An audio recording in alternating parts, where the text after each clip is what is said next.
అందరికీ మన ప్రభువును రక్షకుడైనటువంటి యేసుక్రీస్తు వారి పేరిట మరొకసారి ప్రేమపూర్వకమైనటువంటి వందనాలు. ప్రియులారా, మన జీవితంలో కొన్ని సంఘటనలు అనేవి సహజంగా జరుగుతూ ఉంటాయి. అయితే అన్నిటి గురించి కాకుండా అందులో ఒక రకమైన సందర్భం గురించి ఈరోజు మనం చూద్దాం.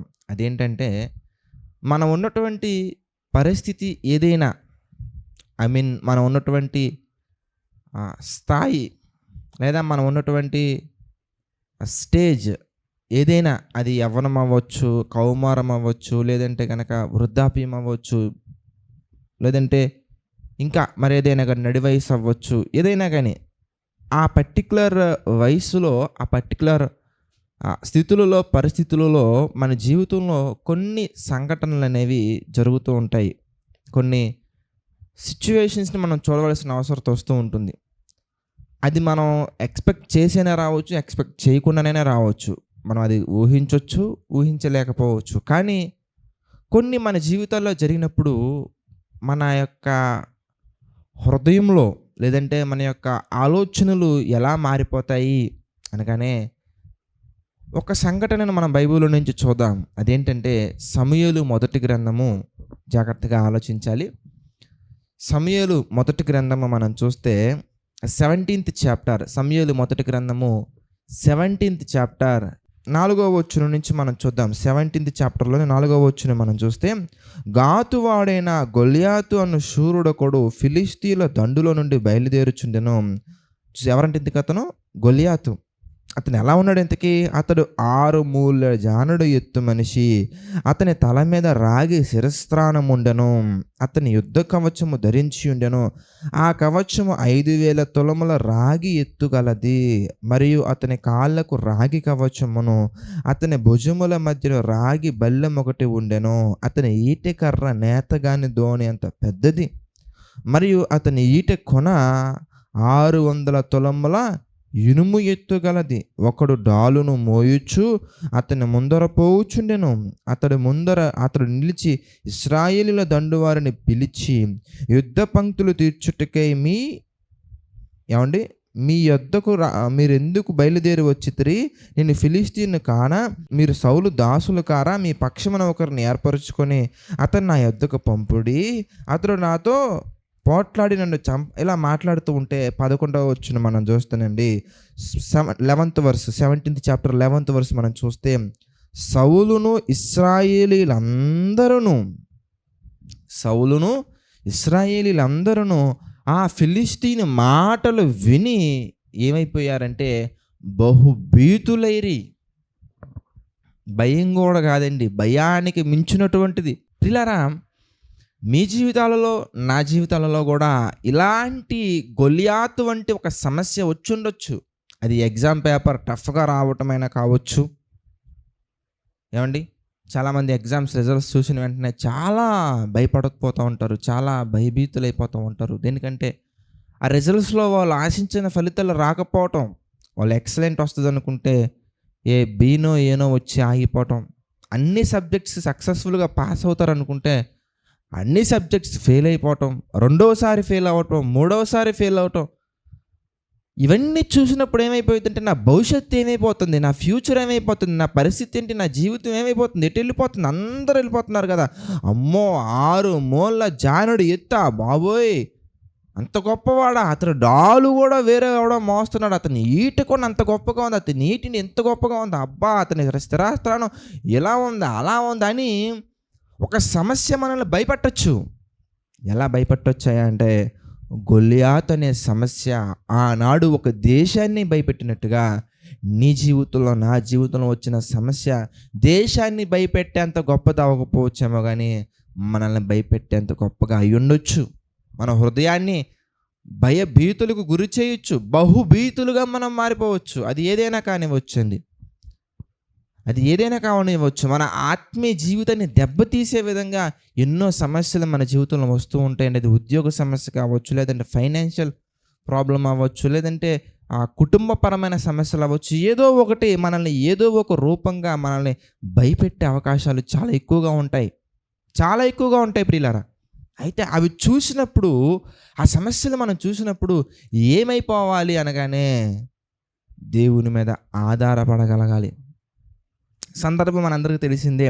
దావీదు గారు దేవుడి మీద ఆధారపడి దేవుని కృపను బట్టి బాలుడైనప్పటికీ దేశాన్నే భయపెట్టిన సమస్యను చాలా సునాయాసంగా సమస్యను పరిష్కరించి ఆ గొల్లియాతును చంపి విజయాన్ని సాధించుకొని తిరిగి వస్తున్నారు.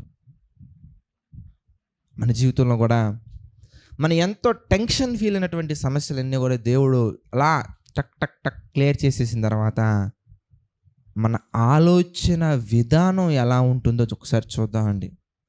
ఆలోచన విధానం, సమస్య ఉన్నప్పుడు మన ఆలోచన విధానం సౌలులా ఉందా, దావీదులా ఉందా? దావీదు గారు మాత్రం ఆ సమస్యను చూసి దేవుడు నాకు తోడై ఉన్నారు, ఆయన నా కాపరి, ఆయన నాకు తోడై ఉన్నారు, వాడిని నేను చంపగలను, ఆ సమస్యను నేను ఎదిరించగలను, ఆ సమస్య మీద నేను పోరాటం చేయగలను, ఆ సమస్య మీద నాకు దేవుడు విజయాన్ని దయచేస్తారు. యుద్ధము ఆయనదే, యుద్ధం ఆయన చేస్తారు, నేను నిలబడతా, నేను పోరాడతా. సమస్య ఉన్నప్పుడు మనం చూసే కోణం సౌలు వలె ఉందా, దావీదు వలె ఉందా అనేది మనం ఆలోచించాలండి.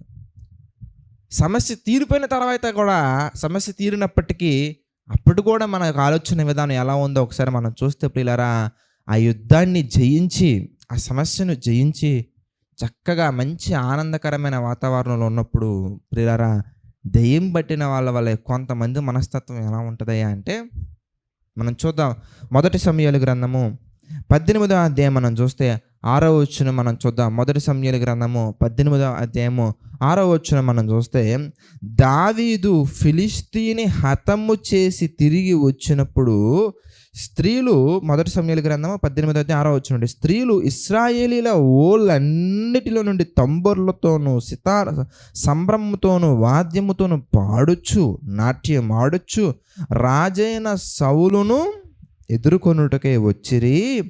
7వ వచనం మనం చూస్తే, ఆ స్త్రీలు గాన ప్రతిగానములు చేయుచు వాయించుచు ఏమంటున్నారంటే, సౌలు 1000 కొలదియు దావీదు 10,000 కొలదియు శత్రువులను హతము చేసిరనిరి. 8వ వచనం, ఆ మాటలు సౌలునకు ఇంపుగా ఉండనందున అతడు బహుకోపము తెచ్చుకొని, వారు దావీదునకు 10,000 కొలదనియు నాకు 1000 కొలదనియు స్తుతులు పాడిరే, రాజ్యము తప్ప మరి ఏమి అతడు తీసుకొనగలడని అనుకునేను. కాబట్టి నాట నుండి సౌలు దావీదు మీద విషపు చూపు నిలిపెను.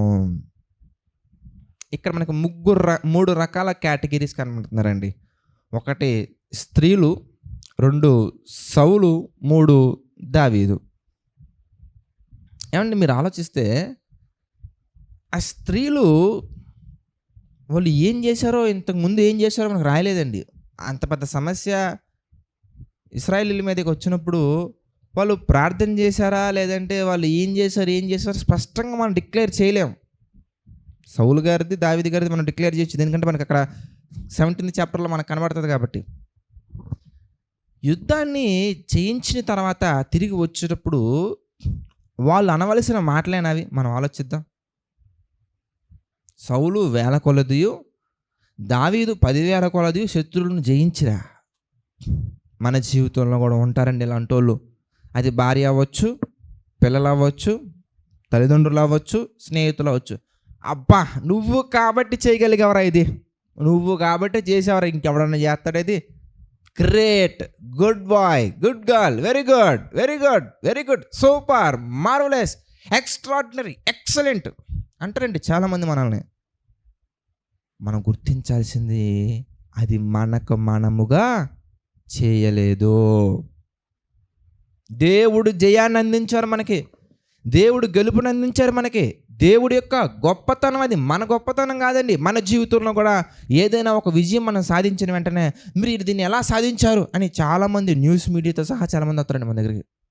మనం గుర్తుంచుకోవాల్సింది అది మన సొంత శక్తి కాదు, మన సొంత బలము కాదు. ఎందుకంటే అంతమంది భయభీతులు, బహుభీతులైనప్పటికీ దేవుని మీద ఆధారపడినటువంటి వ్యక్తి మాత్రమే దానికి సాహసం చేయగలిగారు.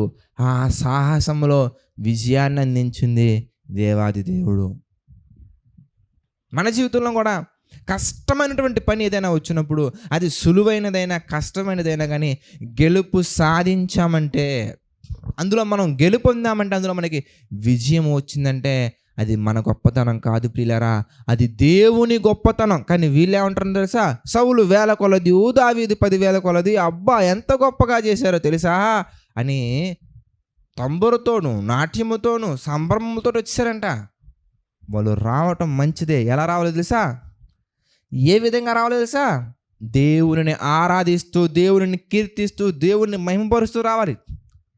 మా దేవుడు సముద్రముల నుంచి మమ్మల్ని క్షేమంగా ఇక్కడికి తీసుకొచ్చారు, అదే విధంగా అంతకంటే గొప్ప రీతిలో ఈ సమస్య నుంచి కూడా దేవుడు మాకు విజయాన్ని దయచేశారని రక్షణ గీతము అక్కడ పాడటం కాదండి, ఇక్కడ కూడా పాడాలి. ఎక్కడైనా పాడాలి, ఎప్పుడైనా పాడాలి. మన జీవితంలో అది చిన్నదే కానివ్వండి, పెద్దదే కానివ్వండి, ఏదైనా కానీ మనకి సంతోషాన్ని కలిగించే సందర్భం మన జీవితంలో జరిగినప్పుడు కీర్తనలు పాడాలి. మనుషులకు కాదు, దేవునికి. అయ్యా, నా జీవితంలో ఇది చేసినందుకు నీకు కృతజ్ఞతాస్తుతులు చెల్లించుకొనుచున్నానయ్యా. డేవిడ్ గారి మనస్తత్వం మనం చూస్తారండి, ఇప్పుడే కాదు ఏ సందర్భంలోనైనా కానీ దావీదు గారి మనస్తత్వం ఎలా ఉందని మనం చూస్తే 103వ కీర్తన మనం చూద్దాం. 103వ కీర్తనలో మనం చూద్దాం. 103వ కీర్తన మనం చూస్తే దావీదు గారి మనస్తత్వం ఎలా ఉంది. 103వ కీర్తన ఏమండి 2వ వచనం మనం చూద్దాం. 2వ వచనం మనం చూస్తే 1వ వచనం, 2వ వచనం, 3వ వచనం మనం చూద్దాం. నా ప్రాణమా యెహోవాను సన్నుతించుము, నా అంతరంగమున సమస్తమా ఆయన పరిశుద్ధ నామమును సన్నుతించుము. నా ప్రాణమా యెహోవాను సన్నుతించుము, ఆయన చేసిన ఉపకారములలో దేనిని మరువకము. ఎంత చక్కగా మాట్లాడుకుంటున్నారండి ఆయన. ప్రాణమా ఆయన చేసిన ఉపకారములలో దేనిని మరువద్దు. ఆయన సన్నుతించు, ఆయన కీర్తించు, ఆయనకే స్తుతి, ఆయనకే మహిమ, ఆయనకే ప్రభావం, అన్నీ అన్నీ అన్నీ దేవుడా నీకేనయ్యా. నువ్వే ప్రభువా, నువ్వే నా కాపరివి, నువ్వే నా దేవుడవు, నువ్వే నా బలమైన కోట, నా బలమైనటువంటి దుర్గము, అన్నీ నువ్వే ప్రభువా. నా సమస్తము అంతరంగము, నా సమస్తమా ఆయన్ని స్తుతించు. ప్రియులారా, మన జీవితంలో ఏ దాంట్లో మనం గెలుపొందినా కానీ, దేంట్లో మనం విజయాన్ని సాధించినా కానీ దేవునికి మహిమ, ఘనత, ప్రభావాలు చెల్లించాలండి. అది మన సొంత శక్తి వల్ల చేయలేం, మన సొంత జ్ఞానం వల్ల చేయలేం. అది కేవలము దేవుని యొక్క కృపను బట్టి, దేవుని యొక్క శక్తిని బట్టి, దేవుని చిత్త ప్రకారంగా మనం చేయగలం. అది గొలియాత్ అంత పెద్ద సమస్య అవ్వచ్చు, గోల్కొండ అంత పెద్ద సమస్య, ఎంత పెద్దదైనా కానీ, ఎంత పెద్ద కొండలు మన మీదకి వచ్చినా కానీ, పర్వతములు తత్తరిల్లి మన మీదకి వస్తున్నా కానీ ప్రియులారా, తల్లడిల్లిపోకుండా దేవుని మీద ఆధారపడి మనం నిలబడగలిగితే కనుక ప్రియులారా, దేవుడు మన జీవితంలో తడువు చేయకుండా మన సమస్యకు తక్షణమే పరిష్కారాన్ని ఇస్తారండి. కనుక మరి రెండో కోణం, అంటే 2 కోణాలు మనం చూసామండి. మరి 3వ వ్యక్తి మనకు కనబడుతుంది. అతను ఎవరో కాదు, సౌలు. ఇతనేం చేస్తున్నాడయ్యా అంటే దావీదు మీద విషపు చూపంట. మీరు చూడండి, అక్కడ 100 సందర్భాలు జరగలేదండి, ఒకటే సందర్భం జరిగింది, సమస్యలో గెలుపు. కానీ చూసే విధానం ఎలా మారిపోతుందయ్యా అంటే విషపు చూపు నిలుపుతున్నాడు. ఎవరి మీద?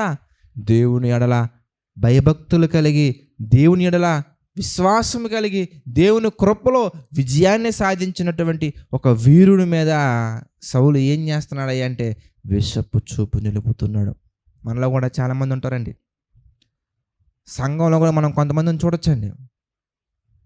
ఒక అబ్బాయి అంటే ఇంకొక అబ్బాయికి విషపు చూపు ఉంటుంది. దేనికి? కారణాలు ఏమి ఉండవండి. ఇక్కడ కారణం ఏముందండి? దావీదు గారు దేవుని కృపలో ఒక విజయాన్ని సాధించారు, దానికి విషం పెట్టేసుకోవాలండి, విషపు చూపు పెట్టేసుకోవాలండి. పరిచర్యలో కూడా ఒక అబ్బాయి ఇంకో అబ్బాయి మీద విషపు చూపు కలిగి ఉండటం, ఒక అమ్మాయి ఇంకొక అమ్మాయి మీద కలిగి ఉండటం. సేవకుల్లో కూడా కొన్ని చోట్ల మనం గమనించవచ్చండి. ఒక సేవకుని మీద మరొక సేవకుడు ఇలాంటి విషపు చూపులు కలిగి ఉంటారండి. ప్రియులారా, మనం కలిగి ఉండాల్సింది విషపు చూపు కాదండి, అది వెలుచూపు వంటిది.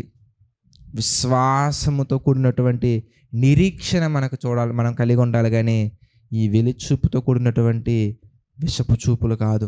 విశ్వాసం కలిగి మనం జీవించాలి. మన జీవితంలో కూడా ఏదైనా జరుగుతున్నప్పుడు మనము విశ్వ స్వభావం నింపుకుంటున్నామా, విశ్వాస స్వభావాన్ని నింపుకుంటున్నామా? విషపూరితమైనటువంటి వేర్లు మన హృదయాల్లో మొలిచేలా చేసుకుంటున్నామా? లేదు అంటే గనక విశ్వాస వీరులుగా మనం ముందుకెళ్తున్నామా? ఆలోచించాలండి. ఒక సమస్య మనలో ఉన్నప్పుడు, మన జీవితంలో, మన కుటుంబంలో ఉన్నప్పుడు, తండ్రి, ప్రభువా, పరిశుద్ధుడా, ఈ సమస్య నుంచి నాకు గెలుపునివ్వయ్యా, విడుదలను దయచేయ్యా, విజయాన్ని దయచేయ మనం ప్రార్థన చేసిన తర్వాత, తీరా ఆ సమస్య నుంచి మనం బయటకు వచ్చిన తర్వాత, ఆ సమస్య నుంచి బయటకు వచ్చిన దేవుణ్ణి చూడటం మాని, ఎవరినైతే దేవుడు వాడుకున్నారో ఆ వ్యక్తిని చూస్తున్నామా? ఆ వ్యక్తిని ఆరాధిస్తున్నామా? ఆ వ్యక్తిని స్తుతిస్తున్నామా? లేదా ఆ వ్యక్తి మీద విషపు చూపు కలిగి ఉన్నామా? లేదంటే గనక దేవుని మీద ఆధారపడే విధంగా మనలో నిరీక్షణను పెంచుకుంటున్నామా? ఆలోచించండి ఒకసారి. కనుక మన జీవితంలో జరిగే ఏ సందర్భమైనా కానీ ప్రియులారా, ఈ ఒకే సందర్భం 2 కోణాలు మనకు కనబడుతూ ఉంటుందండి. అది దేవుని మీద విశ్వాసాన్ని నింపుకొని వెళ్ళటం, రెండోది వెలుచూపు కలిగి వెళ్ళటం. కనుక ప్రార్థన చేసుకుందాం. దయచేసి ప్రతి ఒక్కరి తల అలా ఉంచండి, ప్రార్థనలో ఏకీభవించండి. ప్రార్థన. సకల ఆశీర్వాదములకు కారణభూతుడు ఏంటండి? పరిశుద్ధుడ, మహోన్నతుడ, గడిచిన కాలమంతా కూడా మీ కృపలో నడిపించారు, సహాయం చేశారు తండ్రి. అందును బట్టి మీకే మహిమ, ఘనత, ప్రభావాలు చెల్లించుకుంటున్నాం తండ్రి. మీ ప్రేమలో నింపండి, దీవించండి, ఆశీర్వదించిన తండ్రి. మీ చిత్త ప్రకారంగా తండ్రి అంతకంతకు వర్ధిల్లుతూ ముందుకు సాగే ధన్యతను దయచేయండి ప్రభువా. ఎవరైతే ఆర్థిక, ఆరోగ్య, మానసిక సమస్యల్లో కృంగి ఉన్నారో తండ్రి, వారిని మీరు జ్ఞాపకం చేసుకోండి, మీ కృపలో దీవించండి, ఆశీర్వదించండి తండ్రి. మీ యొక్క ప్రేమలో ప్రభువా బలపరచండి. మీ చిత్త ప్రకారంగా తండ్రి అంతకంతకు వర్ధిల్లుతూ ముందుకు సాగే ధన్యతను దయచేయండి తండ్రి. ప్రభువా, మీ యొక్క నామానికి మహిమకరంగా తండ్రి ఇంకా ఎన్నో కార్యక్రమాలు చేస్తూ ముందుకు సాగే ధన్యతను దయచేయండి తండ్రి. సమస్త మహిమ, ఘనత, ప్రభావాలు మీకే చెల్లించుకుంటూ ప్రతి ఒక్కటి మీ చిత్త ప్రకారంగా జరిగించమని వేడుకుంటూ మా ప్రభువును రక్షకుడైన యేసుక్రీస్తు వారి పేరిట ఈ ప్రార్థన అడిగి వేడుకొనిచున్నాము తండ్రి. ఆమెన్. అందరికీ వందనాలండి. God bless you.